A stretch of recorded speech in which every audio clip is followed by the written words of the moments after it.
The transmission crackled through the void, reaching Earth's deep space monitoring stations with the desperation of a dying species.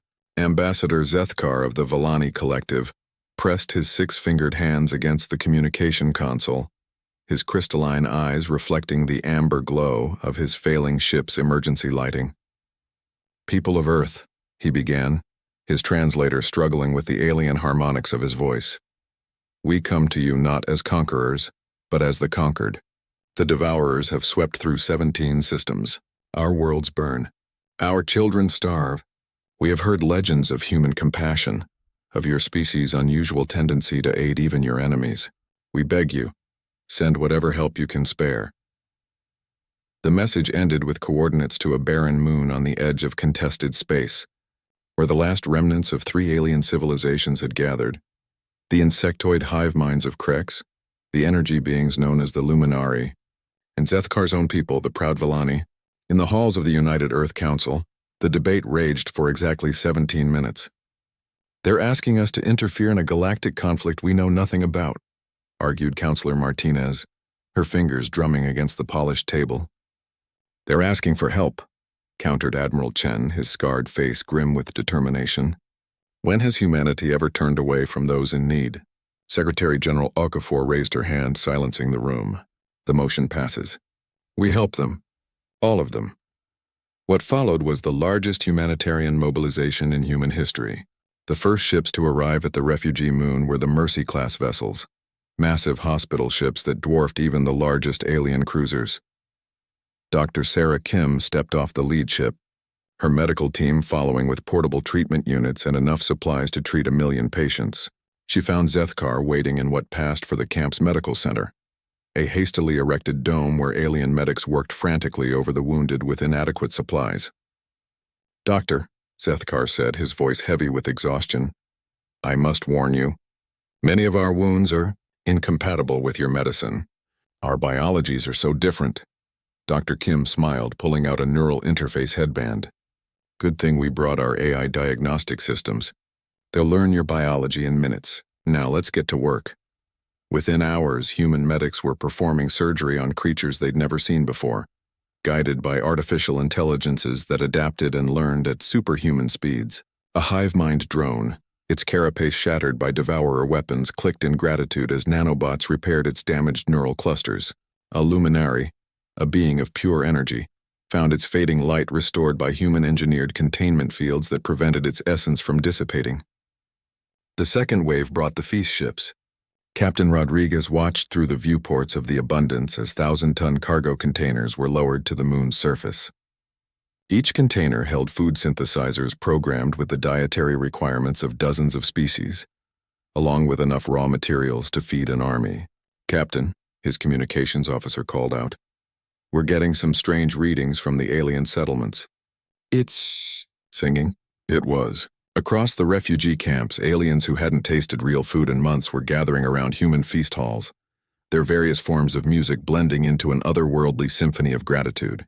Children, if they could be called that, played games taught to them by human volunteers while their parents worked alongside human engineers to expand the settlements. Zethkar found himself sitting across from Lieutenant Morrison, sharing a meal that his people's food processors had somehow transformed into something resembling their traditional feast day cuisine. "Your people," Zethkar said carefully. "They risk their lives to help strangers. This is unprecedented in galactic history." Morrison shrugged, taking a bite of what the synthesizer had optimistically labeled, approximately hamburger. "Someone needed help. We had the means to provide it. Seemed pretty straightforward to us." The third wave was why the humans had insisted on conducting this operation at the edge of a system rather than in the safety of Earth space. Admiral Chen stood on the bridge of the dreadnought Indomitable, watching as his fleet dropped out of hyperspace. Behind him stretched 200 vessels, everything from nimble destroyers to massive carrier ships, their hulls bristling with weapons that had never been tested in real combat. The Devourer fleet arrived 6 hours later. They came expecting to find defenseless refugees and the smoldering remains of alien ships. Instead, they found the Indomitable waiting in perfect formation with her escorts, while behind them, The refugee moon was protected by a sphere of defensive platforms that had been assembled with frightening efficiency. "Attention, Devourer vessels," Admiral Chen broadcast on all frequencies.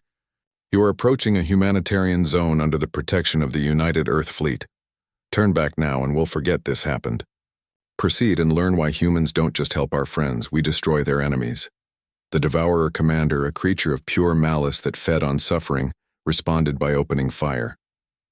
It was a mistake that would echo through galactic history. Human weapons, designed by a species that had spent millennia perfecting the art of warfare against itself, tore through Devourer shields like tissue paper. Ships that had conquered dozens of worlds found themselves outmaneuvered by human pilots, who treated space combat like a deadly dance. The Indomitable's main battery spoke once, and the Devourer flagship simply ceased to exist. The battle lasted 18 minutes. Not a single human ship was lost. In the aftermath, as the last Devourer vessel fled into the darkness, Zethkar stood in the observation deck of the Indomitable, watching human engineers work alongside his people to begin the long process of rebuilding. "Your species," he said to Admiral Chen, "is unlike anything in the galaxy. You heal with one hand and destroy with the other. You feed your enemies and then protect them from their nightmares. Why?" Admiral Chen considered the question, watching a human child teach a young luminary how to throw a ball made of contained plasma. "Because," he said finally, "we remember what it was like to be afraid, to be hungry, to be alone in the dark. And we decided long ago that no one else should have to feel that way, not if we could help it. The alliance forged that day would reshape the galaxy, built on a simple human principle. Everyone deserves help, everyone deserves protection, and anyone who threatens the innocent deserves the full fury of humanity's righteous wrath." The aliens had begged for aid.